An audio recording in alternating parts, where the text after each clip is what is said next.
सत्याचा आवाज, खोट्याला चोप देणार. आपण पाहत आहात जनशक्ती लाईव्ह न्यूज. निर्भीड बातम्या, निडर पत्रकारिता.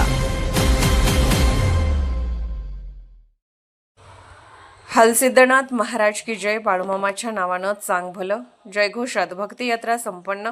अक्षय तृतीये निमित्त परिवर्तन सामाजिक संस्था व बाळूमामा ट्रस्टचा उपक्रम. मुरगुड प्रतिनिधी सर्जेराव भाट. अक्षय तृतीयेच्या पवित्र मुहूर्तावर सीमा भागातील हजारो भाविकांच्या उपस्थितीत श्री क्षेत्र आपाचीवाडी ते मूळ क्षेत्र मेतके येथील बाळूमामा मंदिरापर्यंत भव्य भक्ती यात्रा पायी दिंडी उत्साहात पार पडली. हलसिद्धनाथ महाराज की जय. बाळूमामाच्या नावानं चांग भलं. ज्ञानराज माऊली तुकाराम अशा अखंड नामघोषात वातावरण दुमदुमून गेले होते. भगव्या पताका, टाळ मृदुंगाचा गजर आणि भक्तिमय वातावरणात भाविक अक्षरशः न्हावून निघाले. ही भक्ती यात्रा यंदा 5व्या वर्षात पदार्पण करत असून कौलगे येथील परिवर्तन सामाजिक संस्था व मेतके येथील बाळूमामा ट्रस्ट यांच्या संयुक्त विद्यमाने या सोहळ्याचे आयोजन करण्यात आले होते. महाराष्ट्रासह कर्नाटक सीमा भागातील 25हून अधिक गावातील वारकरी व भाविकांनी स्वयंस्फूर्तीने मोठ्या संख्येने सहभाग नोंदवला.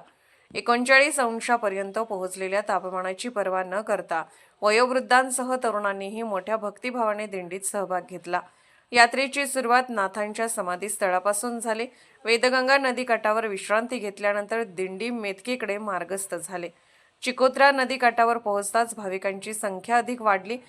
मेतके येथे ट्रस्टचे कार्याध्यक्ष पापा पाटील कौलवकर, अध्यक्ष राजेंद्र पाटील व बळीराम मगर यांनी दिंडीचे स्वागत केले. मंदिरात हबप सचिन पवार यांच्या कीर्तन सेवेने भक्तिमय वातावरण अधिकच रंगले. त्यानंतर बाळूमामा ट्रस्टच्या वतीने महाप्रसादाचे वाटप करण्यात आले व भक्ती यात्रेची सांगता करण्यात आली. या सोहळ्यामुळे सीमा भागात भक्ती एकोपा आणि सामाजिक एकात्मतेचा सुंदर संदेश दिला गेला.